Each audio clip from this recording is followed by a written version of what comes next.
Good morning, everybody. My name is Ashish Jha, and I'm the COVID-19 response coordinator for the White House. Thank you for joining us this morning. I'm honored to be here by two very close colleagues that you know very well, Dr. Tony Fauci and Dr. Rochelle Walensky. Today, we're going to be focusing on BA.5. Dr. Walensky, after I speak, will provide an update on the state of the pandemic and BA.5 in the United States. And then Dr. Fauci will follow that with a discussion about what we know about the science of BA.5. But first, I want to talk about how we view this moment. And I want to talk about our strategy for managing BA.5. As you'll hear from Dr. Walensky, we have been tracking BA.4 and BA.5 for months. We've been clear-eyed that these kinds of subvariants were always a possibility.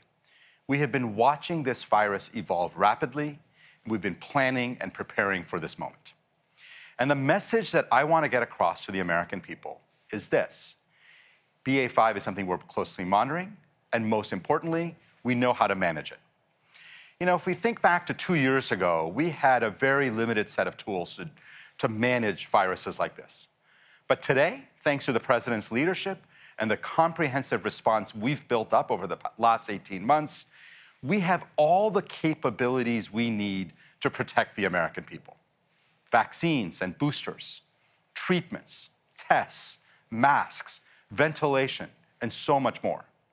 But beyond just having these capabilities, we have the infrastructure we need to make these tools widely available and easily accessible.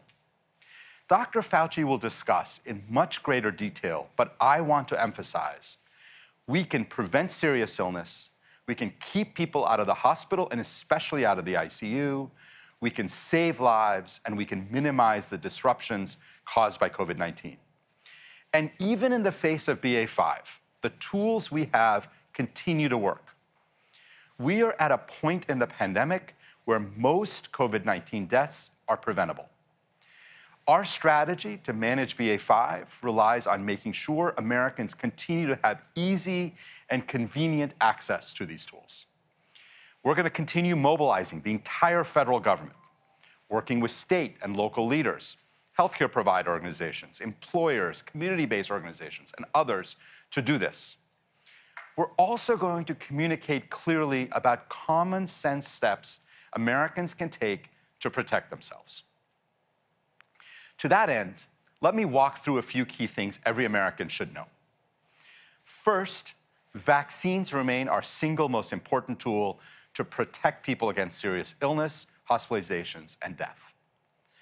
And staying up to date is essential as we see BA.5 rise across the country. We encourage all Americans to get vaccinated if they haven't already. Americans age 5 and above should get their first booster shot after 5 months after their initial vaccination. And if you haven't, don't delay. Do it now. Getting vaccinated now will not preclude you from getting a variant-specific vaccine later in this fall or winter. And for people who are 50 years of age or older, my message is simple. If you have not gotten a vaccine shot in the year 2022, if you have not gotten one this year, please go get another vaccine shot. You are eligible for your first booster or second booster, wherever you are in your vaccination schedule. If you've not gotten a vaccine shot this year, go get one now. It could save your life. My second message to all Americans is we have highly effective treatments that work against BA.5, including Paxlovid. This is an oral antiviral that reduces the risk of hospitalizations and death by 90%. We have worked very hard to acquire more of these pills than any other country in the world. And we've moved quickly to make these treatments widely available at more than 41,000 locations across the country. And we've built up a large network of test-to-treat sites. Let me talk about test-to-treat. These sites are great. People can walk in, they can get tested. If they're positive, they can speak with a medical provider. And if they're eligible, they can get a prescription and have that prescription filled all in one convenient stop. And if you test positive in the days and weeks ahead, please consult your healthcare provider about your eligibility for treatments. Or please visit covid.gov to find a test to treat location where you can get tested and treated all in one place. Treatments can save your life. Now, vaccines and treatments will help prevent serious illness and death. We also need to make sure we reduce the spread of illness. And we have several tools that help do that. So let's start with talking about testing. As we face BA.5, here's how we think about testing.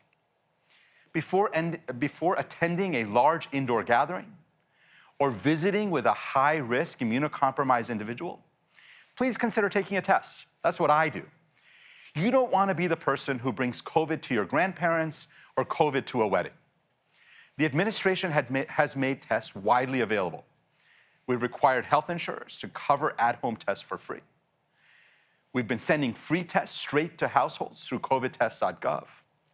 Testing not only helps you identify whether you're infected, but it helps prevent spread. Another thing that helps both prevent infections and spread is masks. There is broad consensus in the scientific community that wearing a high-quality mask in indoor public spaces is an important tool to control the spread of COVID-19. Prevents you from getting infected, and it prevents you from spreading it to others. We have made high-quality masks widely available. And the CDC has developed COVID-19 community levels, which include clear recommendations on when individuals should consider masking in indoor public spaces. And we continue to encourage Americans to visit covid.gov to find their level of COVID-19 in their community and to find places where masking is available, or masks are available. And we continue to encourage Americans to follow the CDC recommendations for their community. And finally, I want to take a minute to talk about ventilation. We know that improving indoor air quality by improving ventilation, putting in indoor air purifiers, they can make an enormous difference in reducing infections and spread.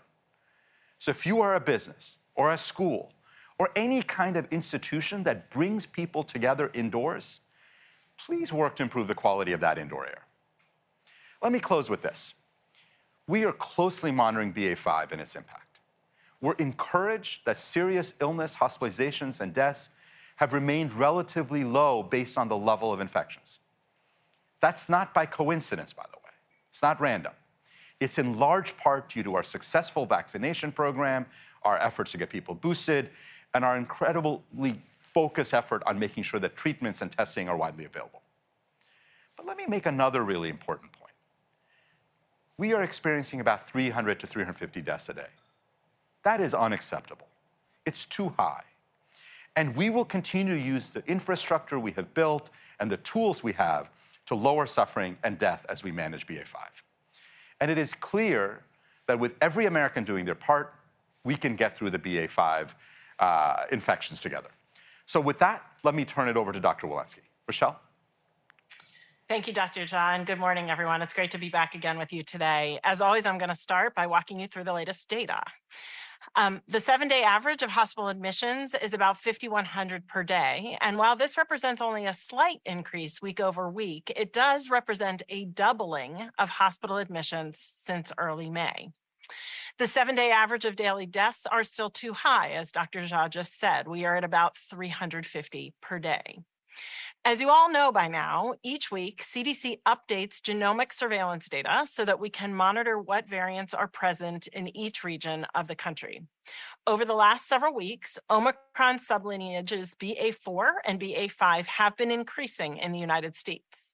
These are sublineages of the Omicron variant, or variations of the initial Omicron strain, and descendants of the virus that initially circulated in 2020. CDC has been closely monitoring both BA.4 and BA.5 since it first emerged in South Africa, and we've been reporting on these sublineages in the United States since their detection in April.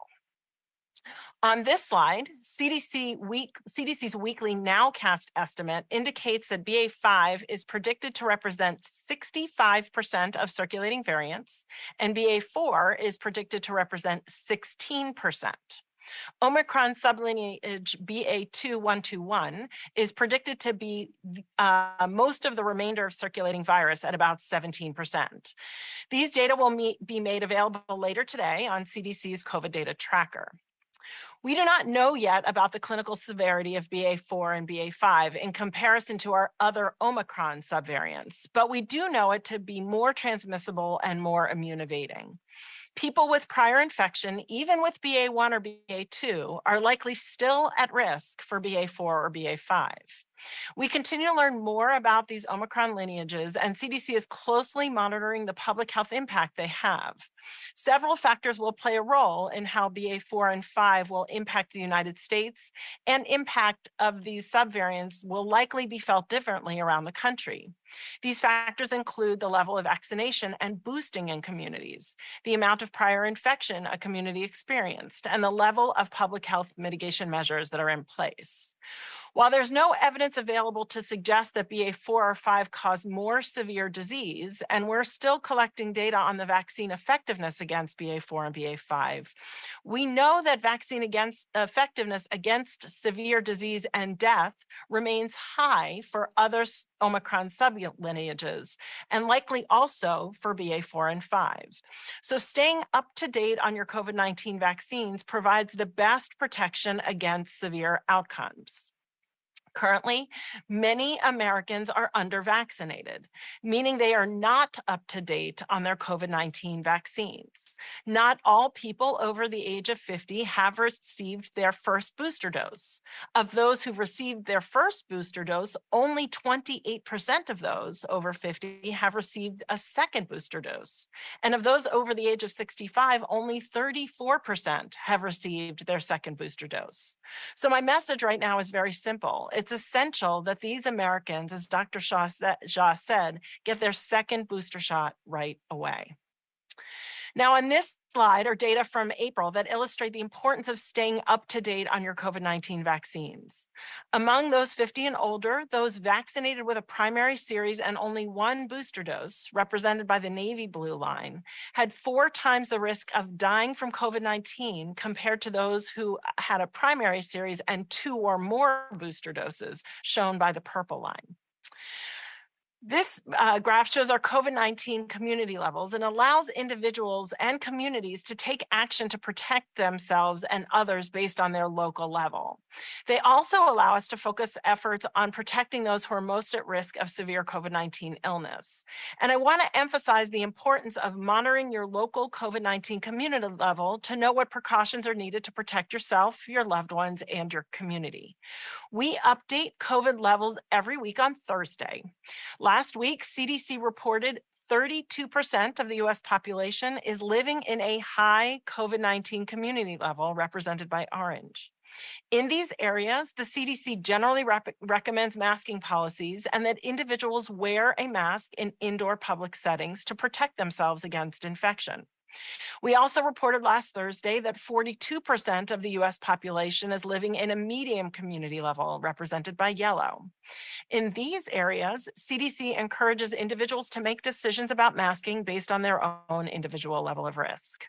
To find your COVID-19 community level, please visit cdc.gov or visit covid.gov and type in your county to see your own community level. At CDC, we will continue to monitor COVID-19 and provide timely updates regarding the latest guidance, as we have done throughout the course of the pandemic. We know that as the virus continues to evolve, our response and guidance must evolve with it. Thank you, and I'll now turn things over to Dr. Fauci.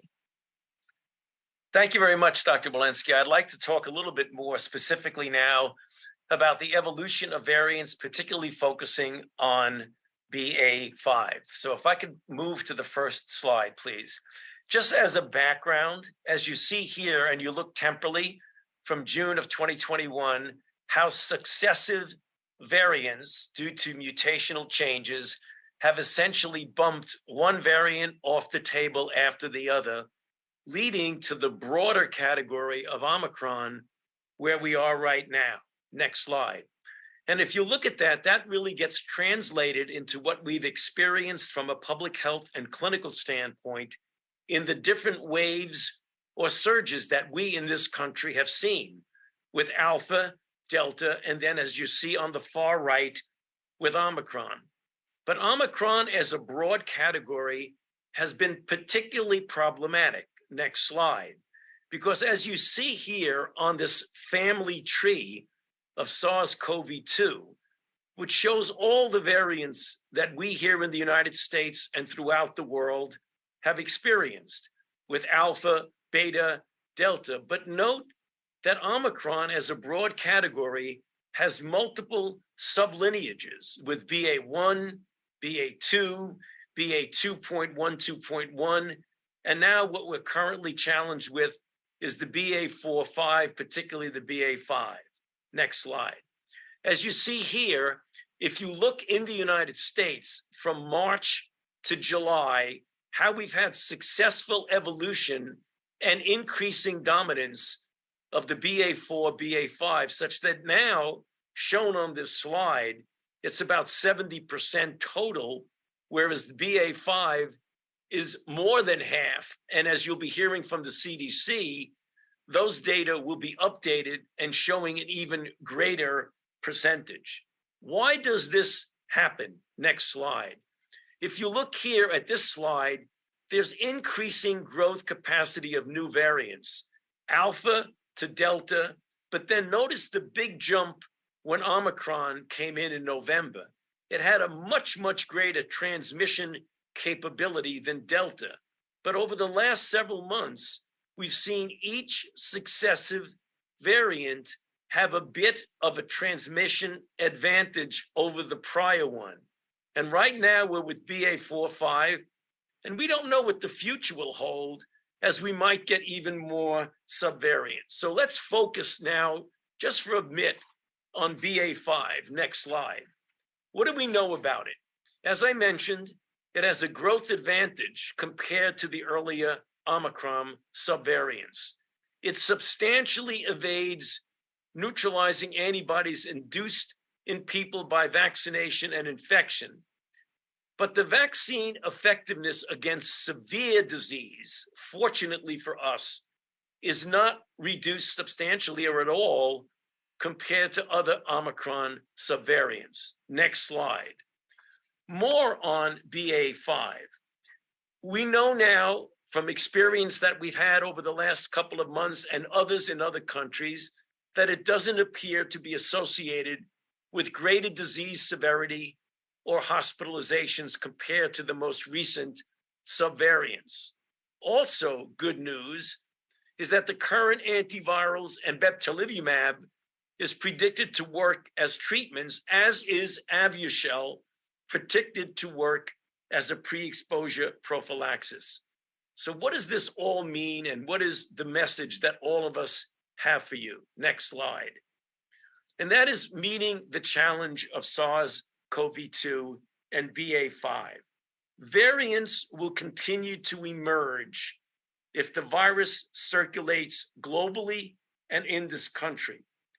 We should not let it disrupt our lives, but we cannot deny that it is a reality that we need to deal with. But as you'll hear from all of us, the good news is that we have the tools to do this. We need to keep the levels of virus to the lowest possible level, and that is our best defense. If a virus is not very robustly replicating and spreading, it gives it less of a chance of a mutation, which gives it less of a chance of the evolving of another variant. Importantly, we have the tools, as you've heard from Dr. Jha. Vaccines continue to provide strong protection against severe disease. However, and this is something that we all recommend, immunity wanes, so it is critical to stay up to date with COVID-19 vaccines as primary vaccines and as boosters where appropriate. Next slide. Also, we need to monitor the COVID levels in your community, which the CDC does well. And in that regard, follow the CDC guidance for masks and other mitigations, depending upon the density of infection in the community. In addition, treatments for COVID-19 are widely available, as you've heard from Dr. Jha. If you test positive for COVID-19, talk to a healthcare provider as soon as possible about treatment options, including tests to treat. Once again, the bottom line, it's something that A, we don't panic on, B, we don't let it disrupt our lives, but we take it seriously enough and utilize the tools that we have to mitigate. And the final point is looking forward. We are doing now, and it is critical to do so, to develop the next generation of vaccines and therapeutics. And for that, we do need the support of the Congress in resources for us. I'll stop there and back to you, Dr. Jha. Great. Thank you. Thank you, Tony. Thank you, Rochelle. So let's open up to Q&A. And we're going to have moderating the Q&A session is Subhan Chima from the White House team. Subhan, to you. Thanks, Dr. Jha. Let's go to Zeke Miller at the Associated Press. Thank you all for doing this. Just to follow up on Dr. Fauci's point there regarding waning immunity, there's been some reporting in recent days that the administration is considering expanding eligibility for fourth shots or second boosters to all adults, given that waning immunity. Can you update us on the administration's thinking on that? And then on the multivalent vaccine development, have orders been placed with that money that you identified last month with manufacturers? How many of those doses do you expect to have in hand for high-risk populations once the fall hits? All right, so two good questions. Zeke, let me get started on the first one, and then I'm going to love to hear from Tony on it as well. In terms of opening up boosters to people under 50 or to all adults, let me be very clear. We have conversations all the time about what are possible things we can be doing to better protect the American people. So those conversations have been going on for a while. We are also very, very clear, I am very, very clear, that these are decisions made by our regulatory agencies, the FDA and the CDC. And so I know that the FDA is considering this, looking at it, and I know CDC scientists are thinking about this and looking at the data as well. The decision is purely up to them. But those conversations, as I said, along with a whole lot of other conversations, we're always thinking about what else can we be doing to protect the American people.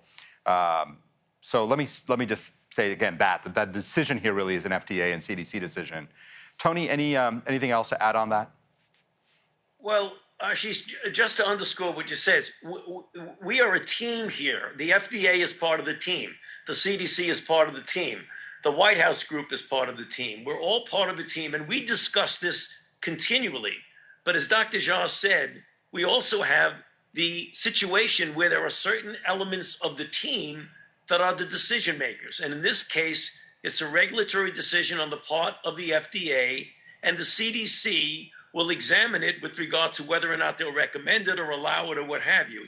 So we always talk about it. It's not something new, but we all recognize what the lines of authority are, and that's what we'll be depending on. Great.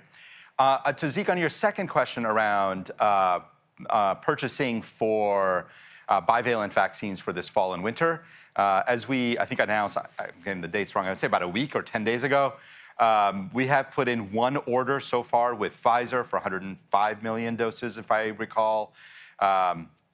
Obviously, that will not be enough for all Americans.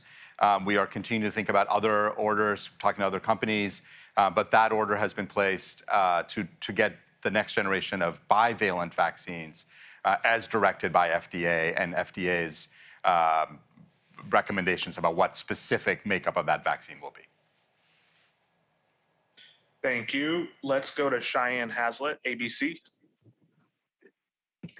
Hi, guys. Thank you for doing this. Can you talk to the Americans who have gotten COVID in all of this discussion of being up to date on your booster shots and your vaccinations, including the many who have gotten it just in the past month, very recently, and explain why they should still get a booster, or should they wait any number of months or weeks before doing that? And really, what is the argument if the BA.5 variant evades vaccine immunity to still do so even post-infection? It's a great question. And I think there are two parts of it in my mind, and I'm going to turn it both to Rochelle and Tony to take on. But there are obviously a lot of Americans who got infected with BA.1, BA.1.1 in the January wave. I think we have very clear evidence that their level of protection at this point is very minimal, certainly against infection from BA.5. But let me open up to Tony, if you want to start us off, and then maybe Rochelle on how to think about reinfection, especially for people who might have gotten infected recently, and what to recommend in terms of vaccines. Yeah, well, Dr. Jha, it's very, very clear, as I mentioned in my brief presentation, that immunity wanes, whether that's immunity following infection or immunity following vaccine, even though the immediate protection following infection or vaccine is generally good protection. But the point that Dr. Jha made should be noted, that is good data now that if you were infected with BA.1, you really don't have a lot of good protection against BA.4/5. And in other countries, particularly that have BA.4/5 antedating ours, the reinfection rate is clear that that's the case. But the overall principle is that we know immunity wanes with coronaviruses, whether that is natural infection or vaccination. And so if you've been infected or vaccinated and your time comes for a boost, that's when you should go and get the boost. And I might say myself, having been someone who's been vaccinated and infected, when we get the next round of having vaccines available months later, I will be in line to get another boost after that. Rochelle, any further reflections on this issue of infections and whether to still get a booster? Yeah, and maybe I'll just add two important points. One is that we know that these vaccines are working well against severe infection. So much of the motivation to get these is to protect yourself against severe infection and death. And secondly, we do know and have seen large amounts of data that have demonstrated that if you've previously been infected and you also get vaccinated, you have much more protection than prior infection alone. So all of those reasons, in addition to what both Tony and Ashish have said, lead us to the recommendation to get vaccinated. Great. Sabhan. Thank you. Let's go to Brenda Goodman, CNN. Hi, thanks for taking my question. I've been watching it's a steady increase in ICU visits, and I just wondered if somebody could talk a little bit about why they think ICU visits are going up in the midst of the BA.5 wave. And then I also wanted to ask about potential timing for the bivalent vaccine rollout in the fall. I've been talking to people about second boosters and trying to motivate people to get second boosters. And they say there's a lot of confusion about whether to get a second booster now if you're eligible, or maybe wait for the updated vaccine in the fall. And can you talk about your thinking on what might happen now and then again in the fall? Yeah, so let me start. And Brenda, can you remind me of your first question again? Sorry. ICU. ICU, right, sorry, thank you. So let me start with the second one first, which is we don't have exact timing. Again, we're just, obviously just a couple of weeks ago was when FDA made its recommendation around getting a BA.4, BA.5 bivalent. So we don't have exact timing. Our expectation is that it'll happen sometime in early October. Could be a little earlier, could be a little later. These vaccines are being built now. And the entire 105 million doses will not show up on day one. So there will be a rollout period here where I expect some Americans will get it in October if everything sticks to timeline. Others will get it in November or December. In terms of what to recommend people right now, it's very clear to me, if you've not gotten a booster, if you're over 50, if you've not gotten a shot in 2022, first of all, getting one now protects you for the rest of the summer into the fall. Second, does not preclude you from being able to get a bivalent vaccine in the fall. So that's why I think for me it's a very, very clear recommendation. If you're over 50, you haven't gotten a shot this year, you should go get a shot. It's going to save your life. Tony, or Rochelle, any thoughts on what we're seeing with ICU stays also increasing in some parts of the country? It's a situation of the relative number. I mean, even though, as Rochelle and I have said, that even when you're vaccinated, you get good protection against severe disease, if quantitatively you get a lot of infections, a certain proportion of those are going to be severe disease. And that's the reason why we're seeing an uptick in hospitalization. And likely we might see even a following uptick in ICU. And the reason is, although we're having 100 to 150,000 infections that are reported, it is very clear that is an underestimate.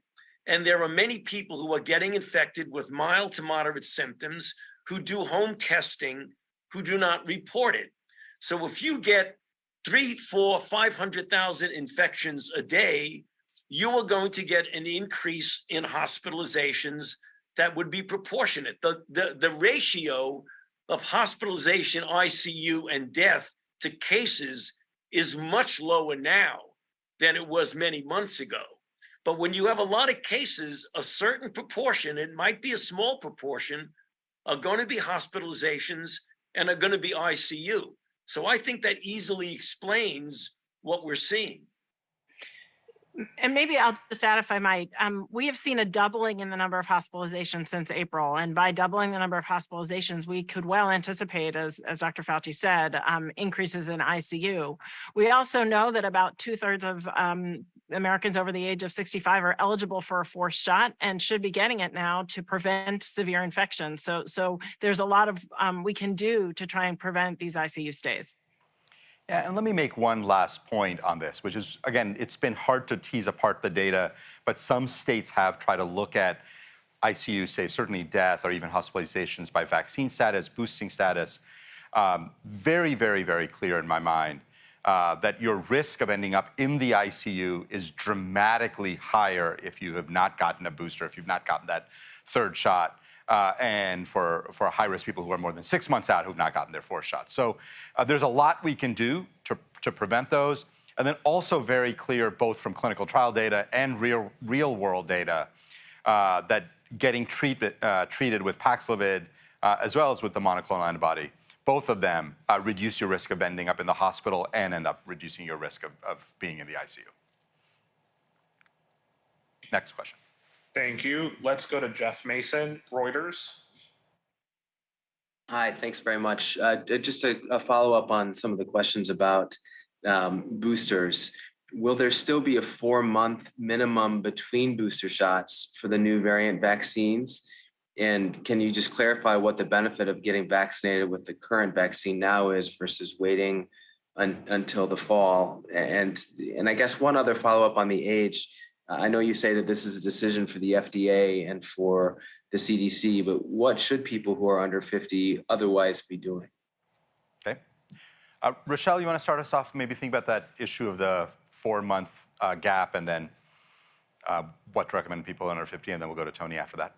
Yeah, so for those who are, we're going to be evaluating these data, whether it's 4 months or 5 months or 6 months. We'll be evaluating these data as they come in. So I don't have a recommendation right now for regarding exactly what time horizon, what cadence we will be making those recommendations for your next booster or for the fall booster. The reason to get a booster now is to prevent infection now. There's a lot of infections now and an increasing number of hospitalizations now. Certainly, those are hospitalizations, infections, severe disease that we want to prevent right now, and potentially more infections to come before that fall booster is available, which is why we really want to make sure people have as much protection as they can right now.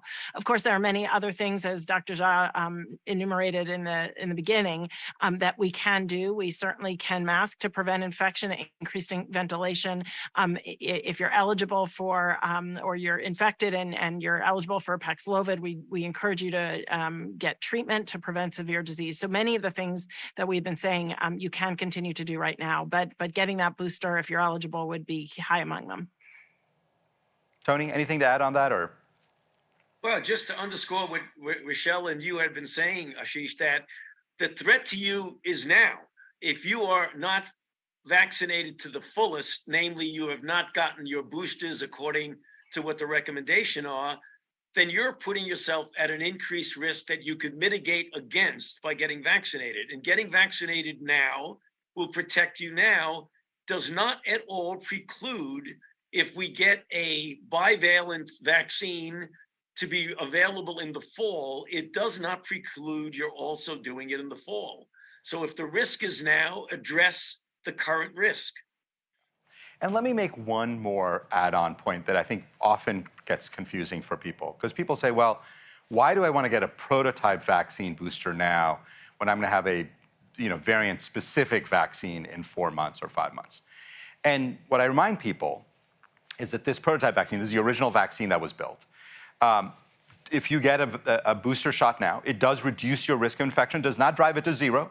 You still can get an infection, but it reduces that risk. But the biggest thing, and the data on this is very clear, is if you're over 50, that extra booster dramatically lowers your risk of getting into the hospital, going to the ICU, and dying.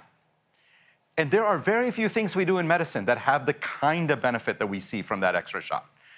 And so these vaccines, they continue to work to prevent people from getting seriously ill.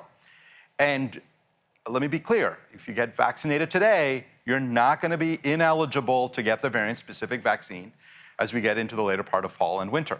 So this is not a trade-off. We've got plenty. It's a great way to protect yourself. Sabha, to you. Thank you. Let's go to Peter Sullivan at the Hill. Hi, thanks. With BA.5 especially, there's been more calls from some experts for, developing next generation vaccines, beyond even bivalent, doing a nasal vaccine, for example, or a pan-coronavirus vaccine.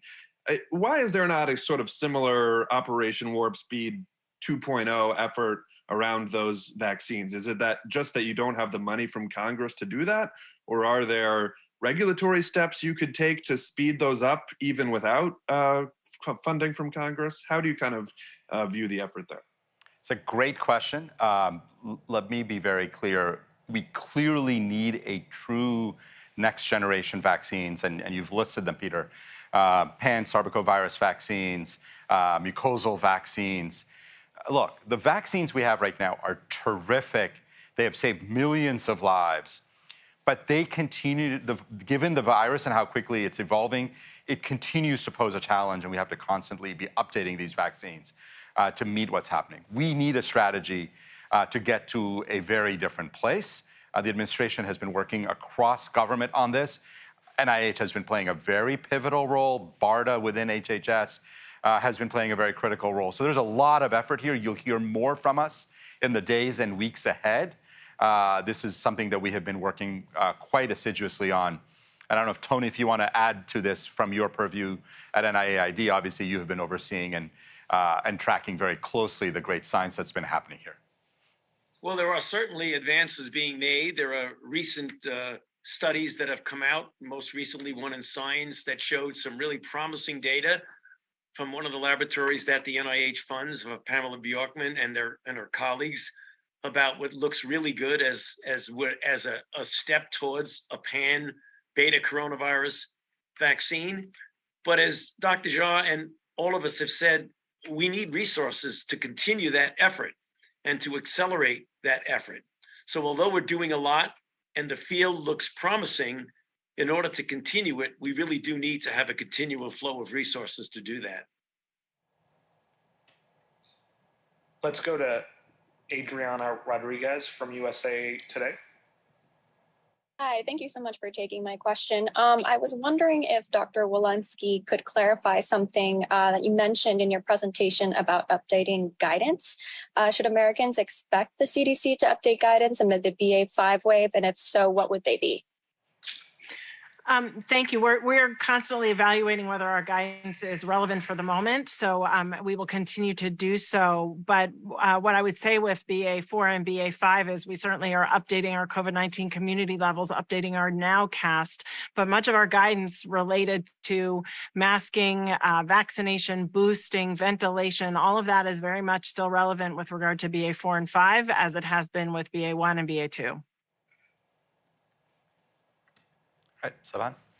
Thank you. Let's go to Lauren Gardner at Politico. Hi, thanks for taking my question. I know this has been asked about several different ways, but I want to put a finer point on it. There's been a repetition throughout this that if you get boosted now, it won't preclude you from getting a bivalent booster in the fall. But as has been kind of hinted at, that's an FDA and CDC decision. So can you describe, how can you say that confidently when we don't know what the month-long intervals are going to be as these vaccines continue to evolve in their formulation? That's a great question. We have the CDC director here who can certainly talk about it from a CDC perspective. But I think that look, even so far, we've had 4, 5, 6 month intervals between booster doses. If you got boosted now, even if there was a 5-month interval, you'd be eligible in December. But there's no reason to believe that that interval is somehow fixed. That I think what FDA and CDC are going to do, and again, I'll turn it over to Rochelle in a second, are going to look at the data and see what the data tells us about when the benefits of a new booster would be and how to weigh that against risk. But Rochelle, how do you answer the question of how can we be so sure that Americans will be able to get a bivalent vaccine in the fall if they get boosted now? Ashish, I don't have a lot to add to what you just said. Just as we've looked at the cadence of where we've needed to get boosts before, it's been 4 or 5 months.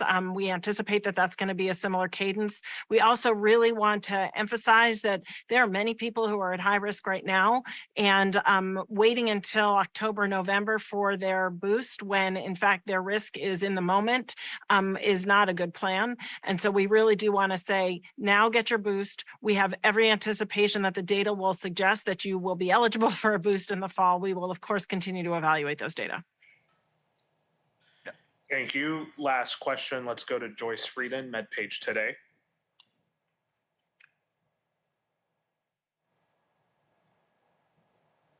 Hi, thanks for taking my question. I think one thing a lot of people are concerned about, in addition to obviously to death and hospitalization, is long COVID.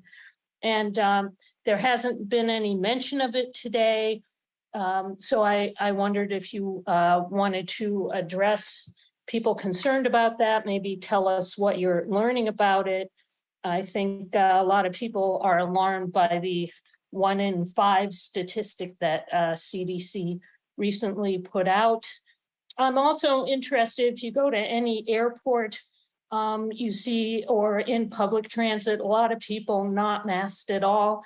And I'm wondering when the time comes to talk about reinstituting mask mandates. So let me start off by talking about long COVID. And maybe, Rochelle, I can pump the question of where we are with masks on public transport to you in a second. So we've back in, I think it was March, I'm going to get the dates right, March, maybe early April, the president put out a presidential memorandum asking HHS and asking the secretary of HHS to put together an all-of-government response to long COVID. That has been work that's been ongoing. We expect 2 reports out in early August, so really about 3 weeks away. I say that not just to punt to those reports, which are going to be very, very important, but it is to say that we as an administration take long COVID very seriously, and we've been doing an enormous amount of work to think through how do we prevent long COVID, how do we take better care of people with long COVID, both clinically, how do we address their other needs, and then obviously we're tracking the data on how often these occur, how the clinical scenarios, long COVID is almost surely not one clinical condition, it's probably multiple different things. How do we understand that, break that apart? That work has been ongoing, and then the RECOVER trial that NIH is overseeing is a massive investment in trying to really understand long COVID. So I think this is something that and when I brought up the importance of preventing infections, obviously infections are disruptive, they're annoying, but it also can lead people to have significant long-term symptoms and long-term disability. And that's long COVID. So there's a variety of ways in which we are thinking about and trying to address long COVID. It continues to be an important problem, and certainly the president has highlighted this as an important area for this administration, and has tasked all of us to come up with an all-of-government response on this. Rochelle, to you on masking on public transport. Yeah, thank you for that question. So let me just reiterate that CDC recommendations have been and continue to be to mask in our public transport corridors. So in our airports, in our airways, on our trains, that has not changed. It has not wavered. It has been reversed in the courts, and that is currently under legal consideration. But the CDC guidance continues to be to mask in these corridors, and I continue to wear mine. Okay, thank you. Subhan, are we done? That was the last question. Great. Well, thank you, everybody. Let me just finish off by saying Thank you for joining us today. And, you know, as I started off with, and I want to just finish, BA5 is, and the arrival of BA4, BA5, the fact that BA5 is now the dominant variant, subvariant in the United States, this is not a surprise. We have been tracking this. I remember the early reports when BA4, BA5 combined represented less than 1% of all infections in the United States. We have tracked this carefully. We are not surprised that we are here at this moment. And more than not being surprised, we are prepared. We have been planning for this moment. And it is really important that if we do the things that we know, that we have learned over the last 2 years, we can get through whatever Mother Nature throws at us in the next 4, 6, 8 weeks ahead, and also whatever Mother Nature throws at us this fall and winter. We can get through those things because science has delivered for us a series of capabilities that allow us to manage that virus. And it is now important for all of us in government, in private sector, Americans across the country to work together to make sure that we get through these moments without substantial disruption, without people getting sick. And that's really up to us. So thank you for joining us, and look forward to seeing you the next time we get together.